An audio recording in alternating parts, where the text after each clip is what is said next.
Hi everybody, Kathy. Thank you for joining me. Come on in and sit down and spend a few minutes with me. Today, it's just something that's rather simple that I thought, well, maybe it's a little too simple. And then I said, no, I saw a small clip of Anna Garten, who is famous for all kinds of great cooking. She's right here from New York and Westchester. And I thought, yeah, maybe I'll do something similar to that. It's a white bark. It's still summer and it's very hot today. You don't have to do a lot at a time. You do as much as you want. The pan you need is, you can use a half pan, a whole pan, a quarter pan, but it's easier to use a bigger pan and then just decide how much you want to spread, how much parchment paper you want to use. We'll tell you how big it's going to be. So let's do, I don't know.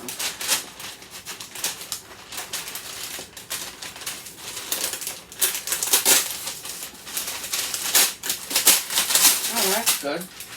I ripped it in 18 different shapes, almost.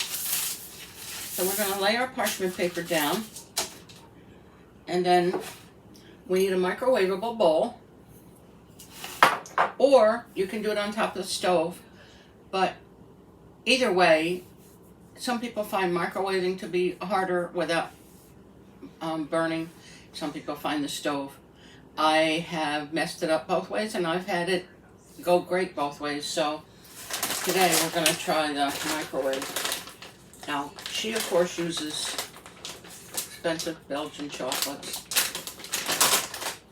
I'm using inexpensive Kathy's white melting wafers. I'm going to go with a cup. That is, if I find what I did with my cup. Kathleen. I don't know. Maybe I put it back in the drawer. Yeah, I did.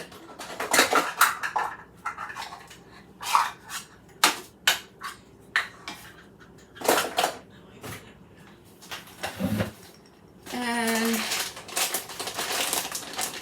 we'll just pour this. Now the trick to doing this in the microwave is 30-second intervals. And you know your microwave. And you judge by what, how long you should do it. But 30 seconds is the start.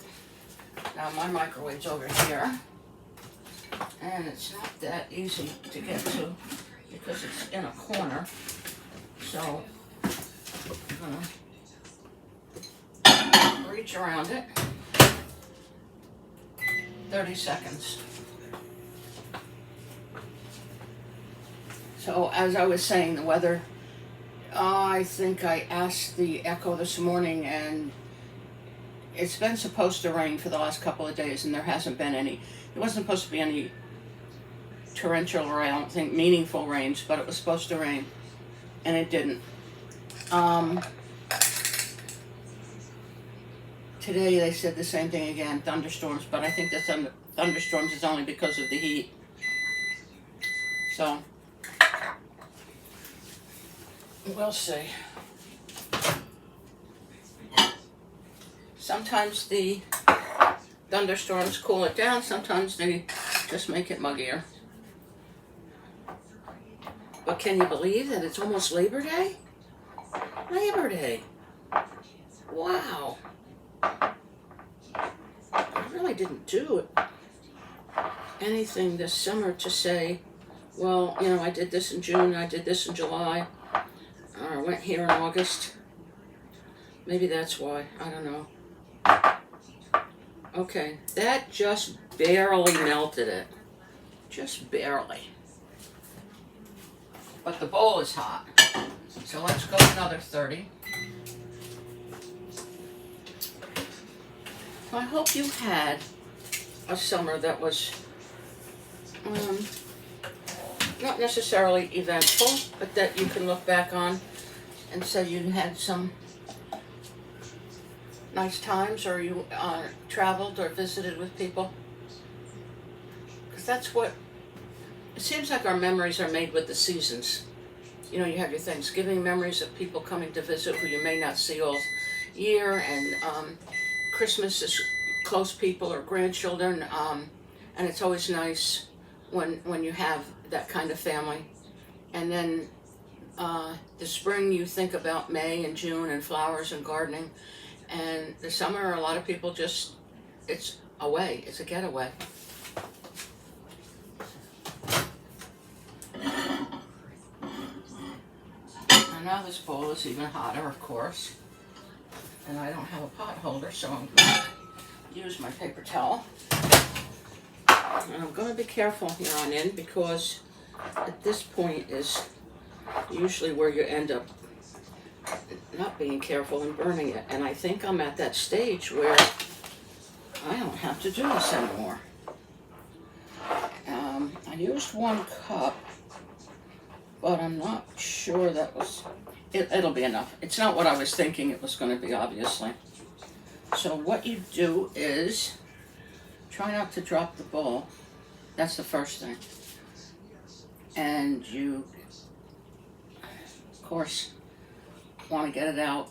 A silicone spatula is the best way to go if that's available to you.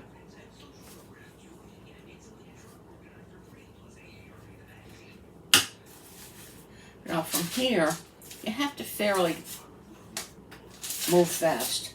And this doesn't have to be thick. This just needs to be spread.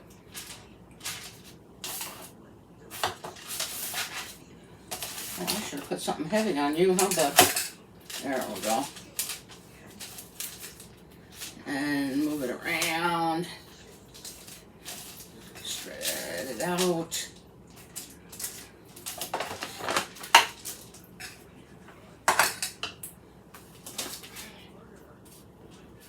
Turn the spatula on its side, and that might help somewhat.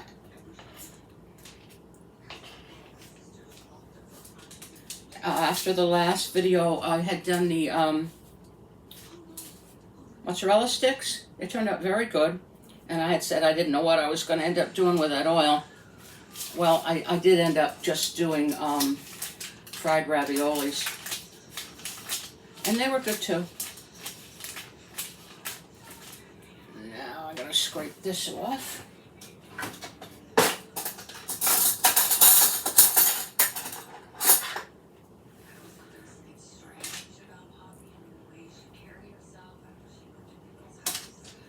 And your next step is to put whatever you're going to put on it. You can do, I'm going to do walnuts. I'm sorry, not walnuts. I am going to do pecans. Pecans. Everybody seems to pronounce these things a little bit different depending on what they're used to or where they came from. And you can also use walnuts, and you can use them both together or just one or the other. And you can also use raisins, which you won't be catching me doing. And you can do fruit, such as apricots. And that cuts the taste a little bit of the sweetness of the chocolate. Or I'm going to use craisins, dried raisins. Dried cranberries. Not dried raisins, dried cranberries. Again, that's kind of a, whatever, we tend to overdo these things when we're doing toppings, but that's not necessary.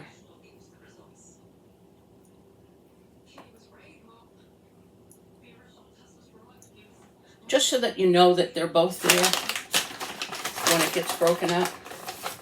Now this has to sit for about anywhere between a half an hour and an hour before you can break it up. And I'm going to add just a couple of more of the pecans.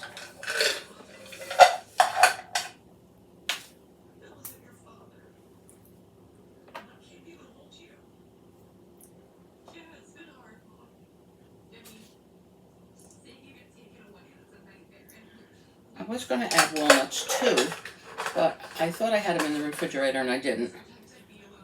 And you should too, whenever you have nuts, keep them in the freezer. It's like I don't know if they still say it, but, and I don't know how many people actually use it because of the different types of machines, but same thing with your coffee. You can keep that in the freezer.